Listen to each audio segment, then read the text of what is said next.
বন্ধুরা তোমরা সবাই কেমন আছো? আশা করছি ভালো আছো, সুস্থ আছো। আমিও আছি ভালোই। এখন শরীরটা মোটামুটি আছে। ওই মাঝে মধ্যে আর কি ওষুধ বন্ধ করলে তখন দেখছি মাথার এই সাইডে যন্ত্রণা হচ্ছে। এই হচ্ছে কি প্রবলেম। তো সকাল সকাল আদি ঝুমঝুমি দুজনকে স্কুলে পাঠিয়েছি। ঝুমঝুমিতে নর্মালি রেডি হয়ে চলে যায়, কিন্তু আদিকে যুদ্ধর সহিতই পাঠাতে হয়েছে। আজকে বাবু কিছুতেই স্কুল যাবে না। আর হচ্ছে কি সকাল থেকে রোদ বৃষ্টির খেলা দেখে তো ছাদে জামা কাপড় রিক্সে মেলে দিয়েছি। দেখা যাক সারাদিন থাকলে যদি শুকিয়ে যায় তো ভালো, আর যদি বৃষ্টি ভেজা থাকে দুদিন ধরে শুকাবে। আর সকালে উঠে চুল টুলগুলো এরকমই রয়েছে, আঁচড়ানোর সময় পাইনি। এখন আগে গরম এক কাপ চা খাবো। আর কে সারাদিন এতই ব্যস্ত ছিলাম যে চাটুকু খাওয়ার সময় পাইনি। সেজন্য বুঝতেই পারছো, পুজোয় গিয়েছে, ঘরের টুকিটাকি কাজ, তার মধ্যে টুকটাক শপিং তো রয়েছেই, সেগুলো তো করতে হবে। কারণ আগে যেমন একদিনে বেরিয়ে মোটামুটি চেষ্টা করতাম যতটাই কষ্ট হোক পুরোটা করে ফেলার, এখন তো সেটাও করতে পারছি না। ওই একদিনেই সবটা হয়ে উঠছে না, ওর জন্য একটু থিতিয়ে থিতিয়ে করতে হচ্ছে। বলে কি একটুখানি হয় না, রোজ বেরোলে যেটা হয়, রোজ বেরোচ্ছি না, তাও দুদিন তিন দিন বেরোইছি। এই অল্প অল্প করে শপিং করে করে রাখা হচ্ছে। এই ঝুমঝুমিটা, এই আদিরটা, আমারও হচ্ছে তার মধ্যে একটা দুটো আর কি, এরকমভাবেই চলছে। তো যাই হোক, গতকালকে বেরিয়েছিলাম, তা কী কী শপিং করলাম শেষে তোমাদের দেখাবো, কারণ এখনও তো শপিং চলছে টুকটাক টুকটাক করে। তো চলো এখন চাটা আগে খাই, তারপরে আবার আদিসোনাকে আনতে যেতে হবে। তো চলো সারাদিন থাকো, আশা করছি ব্লগটা ভালো লাগছে। তো বন্ধুরা, নিচের বিছনা মোটামুটি আমি তুলে ফেলেছি, শুধু মাদুরটা পেতে রেখেছি, কারণ হচ্ছে ওপরের এই বালিশ কাঁথাগুলো আর কি নামাচ্ছি সেজন্য। আর তার আগে ভাবলাম একটু গরম গরম চা খেয়ে নিই। তো চা এখন খাবো। আর এই দেখো পুরীর এই যে চাদরটা এনেছিলাম তো আমার শাশুড়ি মায়ের জন্য, তা আমার শাশুড়ি হচ্ছে বলল যে না, আমি আমার ঘরে পাতবো না, তুই তোর ঘরের জন্য রেখে দে।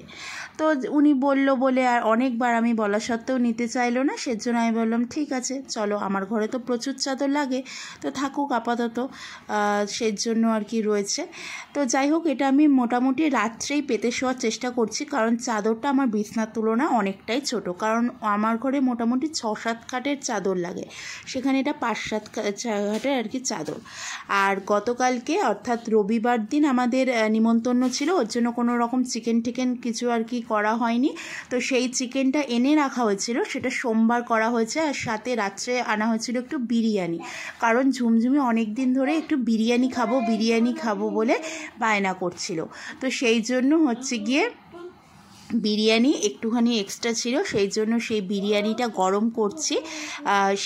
এই বিরিয়ানি ওরা আর কি এখন আর কি টিফিনে খাবে। আর এখানে অল্প একটু পান্তা ভাত রয়েছে, সেটা আমি খাবো। আর এটা হচ্ছে তোমরা দেখছো মঙ্গলবারের ভিডিও, সেজন্য আর কি সোমবারের রাত্রের খাবারটা আর কি দেখাতে পারলাম। তো যাই হোক, আর আকাশে কিন্তু এখন একদম শরতের যেমন আকাশ, ঠিক সেরকমই আকাশ হয়ে গেছে, কটকটে রোদ একদম বাইরে। আর প্রচণ্ড কিন্তু গরম, কারণ ভাদ্র মাস মানে তো জানো অসহ্যকর একটা গরম। আর আজকে রান্না করব হচ্ছে ভোলা মাছ, আর সাথে করব উচ্ছে কুমড়ো ভাজা। মোটামুটি সব কেটে গুছিয়ে গাছে রেখে গিয়েছিলাম, তোমাদের তো বললামই, সবই টুকটাক করে একটুখানি যতটা সম্ভব আদিকে আনার আগে করে রেখে যাই। আর আদি সোনারও ওদিকে এসে টিফিন খাওয়া হয়ে গিয়েছে, বিরিয়ানি গরম করে দুই ভাই বোনকে দিয়ে দিয়েছি অল্প অল্প করে, আর আমি ওই পান্তা ভাতটুকু খেয়ে নিয়েছি। তো চলো, তোমরা সবাই কেমন আছো? আশা করছি ভালো আছো, সুস্থ আছো। আর আজকে হচ্ছে নেক্সট ডে, অর্থাৎ আজকে বুধবার। আর সকাল সকাল সবাই মোটামুটি যে যার গন্তব্যে চলে গেছে। আমিও অনেকটা পরিমাণ কাজ এগিয়ে কুলেখাড়া সিদ্ধ দিয়ে এসেছি, কারণ এখনকার আমার শরীরের যা কন্ডিশন, বেশিরভাগ দিন কুলেখাড়া সিদ্ধটাই আমাকে খেতে হয়। আর যেদিন যেদিন সকালে আমি কুলেখাড়ার ওই রসটা আর কি খাই, সেদিন চাটাকে আমি স্কিপ করে দিই, কারণ দুটো না সকালে গরম গরম ভালো লাগে না। তো যাই হোক, তো চলো। আর কুলেখাড়া শাকটা আমি এভাবেই করছি, এই সিদ্ধ করে যে জলটা বেরোবে তার মধ্যে সামান্য একটুখানি নামমাত্র লবণ দিয়ে খাই। তো শাকটা আমি সিদ্ধ বসিয়ে দিয়েছি। তো এই যে এখানে শাকটা আর কি ঘেটে ঘেটে একটু তোমাদের দেখাচ্ছি, যে যতটা পরিমাণ একদম কালার আসবে, এই যে সবজি যে কালারটা যতটা ভালো আসবে ততটাই আর কি আর কি কাজটা তত ভালো হয়। তো শুনেছি এটা তো আমার মায়ের যখন হিমোগ্লোবিন এরকম নেমে গেছিলো, তখন তো একদম ম্যাজিকের মতো কাজ করেছিল। তো দেখা যাক, এরপরে তো আমাকে আবার টেস্ট করে ডক্টর দেখবেই, তখন আর কি বোঝা যাবে। এমনিতে সবাই আমার বাবা আরও যারা শুনেছে রসটা খেতে বলছে, কিন্তু ওটা আমি খেতে পারবো না বন্ধুরা, ওর জন্য ওটা আমি চেষ্টা করি না। আর ঘড়িতে তো দেখলেই একদম খুব যে বেলা হয়ে গেছে তা না। আর এই চাদরটা আমি তো তোমাদের একটু আগে বললাম যে রাত্রে পেতে শোয়ার জন্য নিয়েছি। আর এত ভালো না এই চাদরগুলো, পুরীর এত নরম যে এত আরাম হয় ইউজ করলে কি বলবো। তো এই দেখো এদিকে আমার কুলেখাড়ার একদম রসটা বার করা হয়ে গেল। এই যে জলটা আমি ঢেলে নিলাম। এবার শাকটা একটু চিপে চিপে যতটা আর কি জলটা বার করা যায় সেটা একটু আর কি চামচ দিয়ে করে নিচ্ছি। তো এবার এর মধ্যে সামান্য একটু লবণ মিশিয়ে নেব যাতে মানে আর কি একটু টেস্টটা অন্যরকম হয়। তো তারপর খেয়ে নেব। তো চলো, অন্য দিন কিন্তু এই গ্লাসের মোটামুটি গলা গ্লাস 1 গ্লাস মতো হয়, আজকে একটু কম হয়েছে। কুলেখাড়া রস খাওয়ার পর এই যে বিছনাপত্র গুটিয়ে নিয়েছি। আর এই চাদরটা জানো তো বন্ধুরা এত বড় মানে কি বলবো, কাটাতে হবে পুরো এতটা করে, বিছনা এতটা করে চাদরটা পাতার পরও গোজা থাকে, মানে এই পোর্শনটা পুরো এতটা করে চাদর গোজা। আবার বালিশেরও এতটা করে চাদর গুজে রেখেছি, মানে দু সাইডে এতটা গোজার পরও এতটা করে বিছনায় পাতা যায়, মানে এতটা পরিমাণেই বড়। এত বড় চাদর আমি কোনোদিনও আগে পাতিনি, এই চাদরটা এতটাই বড়। তো যাই হোক, আর ঘর তোরও মোটামুটি এখন গুছিয়ে ফেলেছি, যতটুকু না গুছানোর আর কি। সারা রাত্রে যেসব চাদর ঠাদর কাঁথা টাথা হয় আর কি, সেগুলো আর কি ভাঁজ টাজ করে নিয়েছি। আর আজকে সেভাবে আর কি বাসি জামা কাপড় ছিল না, কালকে অল্প কটা ছিল, রাত্রে ধোয়া হয়ে গিয়েছে, সেজন্য বাসি জামা কাপড় সেরকম নেই। আর আছে একটা বিছনার চাদর, সেটা এসে স্কুল থেকে আদিকে নিয়ে এসে তারপর ভিজিয়ে দেবো, ওটা আগামীকাল সকালে কেচে দেবো। তাহলে কী হবে বলতো, চাদরের নোংরাটাও উঠে যাবে, আবার খুব যে বেশি শরীরে ধকল দিয়ে কাচতে হবে সেটাও আর কি হবে না। তো যাই হোক, আর এদিকে তো মাঝে মধ্যে রোদ উঠছে, মাঝে মধ্যে বৃষ্টি পড়ছে, ওর জন্য আরও কিছুটা করব না। আর আমি ওই কুলেখাড়ার রসটা খাওয়ার পর আজকে অনেকটা কম হয়েছে, অন্য দিন 1 গ্লাস মতো হয়, আজকে কম পরিমাণেই হয়েছে, তাহলেও আর চা খেতে ইচ্ছা করলো না। তো এখন একটুখানি সবজি কাটাকুটি করছিলাম, মানে আজকে দুপুরের যা রান্না হবে, সকালের টিফিনে যা করবো আর কি। তো আদিশোনা কদিন ধরে একটু চাউমিন করছিল, ভাবলাম যে একটুখানি তাহলে স্কুল থেকে এনে চাউমিনই বানিয়ে দিই। কেন বলো তো, সন্ধ্যাবেলায় না ঠিক ইচ্ছা করে না, সারাদিন কাজকর্ম করার পর সন্ধ্যাবেলায় তো ওদের দুজনকে, 2 ভাই বোনকে একটু পড়াশোনা দেখাতে হয়, তারপরে রাত্রে আবার রান্নাবান্না যেটুকু থাকে, ভাত বসানো বা টুকটাক যেসব কাজ থাকে সেগুলো থেকেই যায়। ধরো বিছনা করা, ঘর দুয়ার ঝাঁট দেওয়া, রান্না থাকলে রান্না, বা ভাত বসানো থাকলে ভাত বসানো। ওর জন্য আর না রাত্রে মানে সন্ধ্যায় আমি চাই না কোনো রকম কিছু করতে। হ্যাঁ, একটু মুড়ি মেখে দিলাম, অত অবধি একটু চা করলাম, ব্যাস। আর চাউমিন আমি আর কি সকালের দিকে ওদের আর কি বেশিরভাগ দিন করে দিই।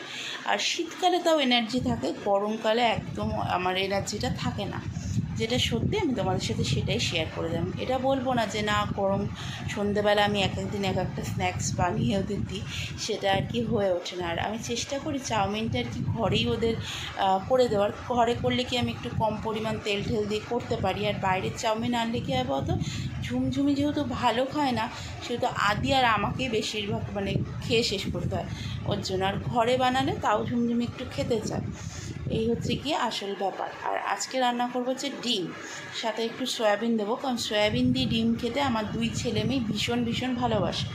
আর ছেলে মেয়ে যখন ভালোবাসে আমিও মোটামুটি ভালোবাসি।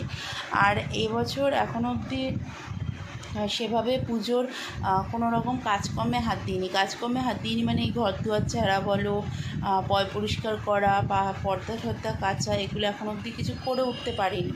তো এবছর আর কি যেহেতু শরীরটা ভালো নয়, সেজন্য ভাবছি মানে মাকে আর কি বলেছি যে আমাদের বাড়িতে যে পিসি আর কি কাজ করে তাকে বলেছিলাম যে পিসি আমাকে কি একটু কাজ করে দিয়ে আসবে। তা পিসি রাজি হয়েছিল, তো আজকে আসার কথা ছিল, তো পিসির একটু শরীর খারাপ হওয়াতে আজকে আর আসতে পারেনি। তো দেখি এর মধ্যে পিসি এলে পিসির সাথে মানে 2জন মিলে কাজটা করে নেবো। প্রত্যেকবার তো আমি একাই করি, তো এবছর যেহেতু শরীরটা ভালো না, 2জন মিলে ছাড়া আমি পেরেও উঠবো না এবছর। আর যা পরিমাণে মানে ডাস্ট অ্যালার্জি বলো, তারপর নিজেরও শরীর ভালো না, সব মিলিয়ে মিশিয়ে এবছর আর কি এখনও অবধি নিজে একার ভরসা আমি আর কি নামতে পারছি না কাজে। তো যাই হোক চলো, আর এখন ঘড়িতে কটা বাজে, 8:35 বাজে, এখনও অনেকটা দেরি আছে। দেখি আরও টুকটাক কতটা কাজ এগিয়ে রাখা যায়, মানে যতটা কাজ এদিকে এগিয়ে যাব ওদিকে আমার এসে ততটাই সুবিধা হবে। চলো। চারদিকের যা পরিস্থিতি, বারবার পুজো পুজো কথাটা বলতেও খারাপ লাগছে, কিন্তু বলতে খারাপ লাগলো বলো, সংসারের কাজকর্ম বা ছোট ছোট বাচ্চা ছেলে মেয়ে এরা তো সব কিছু বোঝে না। ধরো আমার আদি বা ঝুমঝুমি, এরা জানে পুজো আসছে মানেই খুব আনন্দ। এরা কিন্তু এতটা গভীরে বা তলিয়ে কিন্তু বিষয়টা ভাবতে পারছে না, বা জানেও না, বা ভাবারও চেষ্টাও এখন আমার মনে হয় করানো উচিত নয়। সেজন্য এরা যেই আনন্দটা উপভোগ করতে চাইছে, আমার মনে হয় সেই আনন্দটা এদের উপভোগ করতে দেওয়া উচিত, তাই কি না বলো? আর সংসারের কাজকর্ম এটা তো আমাদের দৈনন্দিন করতেই হয়, কিন্তু কোনো কিছু বিশেষ করে মা দুর্গা ঘরে আসার আগে বা মা দুর্গা বাপের বাড়িতে আসার আগে আমাদের প্রত্যেকেরই ঘর দুয়ার একটু পয় পরিষ্কারের ব্যাপার থেকেই যায়, সেটাই আর কি। এমন না যে একদম যে একটা বিশাল উৎসবের আমেজ তৈরি করা, সেটা নয়। সবাই যেটা করছে, আমিও একই মত তোমাদের সাথে, আলাদা করে কোনো মতামত আমার নেই। অবশ্যই বিচার তো চাই, কিন্তু সব কিছু বজায় রেখি, কারণ ছোট মানুষ, ওদের দিকটাও আমাদের ভেবে দেখতেই হবে, তাই কি না বলো? তো চলো, অনেক কথা ভারী ভারী বলে ফেললাম। চলো বন্ধুরা, আদি সোনাকে এনে তাকে স্নান করিয়ে পাউডার ঠাউডার দিয়ে একদম তাকে ফিটফাট বাবু করে দিয়েছি। আর এদিকে এখন চাউমিনও রেডি করে ফেলেছি। রোজ তো মোটামুটি ওরা ভাতই খায়, চেষ্টা করি মাঝে মধ্যে একটুখানি চাউমিন বা পাস্তা টাস্তা করে দিতে, কারণ একই রকম টিফিন তেনাদের আবার মুখে রচে না, সেই জন্য একটু ঘুরিয়ে ফিরিয়ে মাঝে সাঝে দিতে হয়। তো যাই হোক, এখন চাউমিনের উপর সস দিয়ে অনেক রকম কারুকার্যতা চলবে, তো এনারা খাক, আর আমিও একটুখানি নামমাত্র খাবো, যেহেতু আমার এইসব খাওয়া একদমই বারণ, যেহেতু ঘরে করেছি সেজন্যই অল্প একটুখানি খাবো। আর এদিকে এখন হচ্ছে গিয়ে দুপুরেরও রান্নার বসানো একটা তাড়া আছে, কারণ এত অস্বাভাবিক গরম, আর যত বেলা বাড়ে তত গরম বাড়ে। আবার আদি সোনাকে পড়াতেও আসবে, তাদের একটু খেয়ে রেস্ট নেওয়ার ব্যাপার থাকে। তো সব মিলিয়ে মিশিয়ে না, স্কুল থেকে ওরা আসার পর ওদের যেমন তাড়না থাকে, আমারও তাড়না থাকে। ওদের তাড়না থাকে দুষ্টুমি করার, আর আমার তাড়না থাকে যে কতক্ষণে কাজকর্ম নিজের সেরে পুরে একদম একটুখানি মানে আর কি রেস্ট তো বলা যায় না, কারণ হচ্ছে যতক্ষণ আদি বা ঝুমঝুমি জেগে থাকে ততক্ষণ আমার কোনো রেস্ট হয় না, কিন্তু ওই যে ঝাড়া হাত পা যেটা বলে সেটাই বসবো আর কি। তো যাই হোক, আর এখন তো টুকটাক করে কাজকর্ম লেগেই থাকবে। আর যে হচ্ছে দেখা যাক। আর এই বাটিটা আমি তোমাদের এভাবে দেখালাম কেন জানো? কাঁচকলা সিদ্ধ করার পর বাটির যে কীরকম দুর্দশা হয়, তো এই অ্যালুমিনিয়ামের বাটিটা আমি সাধারণত কুলেখাড়া সিদ্ধ বা কাঁচকলা সিদ্ধ এরকম সিদ্ধ জাতীয় জিনিসগুলোই করি বলে, আর যতই ভালো করে মাজি না কেন ওটা যেরকম তো সেরকমই থাকে। আর দেখো, আমার সয়াবিনের কালারটা আগে যেমন একটা লাল লাল টক মানে সুন্দর একটা কালার থাকতো, সেই কালারটা এখন আর আমার রান্নায় খুব বিশেষ থাকে না, কারণ যেহেতু আমার একদমই তেল মশলা খাওয়া বারণ, সেজন্য একদমই নর্মালের উপর রান্না করতে হয়, যেটুকু তেল না দিলে নয় সেটুকু, তাও বেশি হয়ে যায় এক এক সময়, বুঝতে পারি। তো আজকের ভিডিওটা এখানেই শেষ করছি। ভালো লাগলে অবশ্যই লাইক শেয়ার সাবস্ক্রাইব করে দিও, আর ফেসবুক পেজ থেকে দেখলে পেজটা ফলো করে দিও। তাহলে আজকের মতো টাটা। আর এই ডিমটার দেখো কী অবস্থা, দেখেছো? এই ডিমটা কিন্তু আমাকেই খেতে হবে, কারণ এই রকম ডিম খাওয়ার কোনো লোক আমাদের বাড়িতে নেই। তো যাই হোক, কারণ এরকম ডিম যদি আদিকে বা ঝুমঝুমিকে বা যে কাউকে দিই না কেন, সে ভাববে যে ডিমের আধা অংশ মনে অন্য কেউ খেয়েছে, মানে তার ভাগে বেশি ডিম পড়ে গেছে।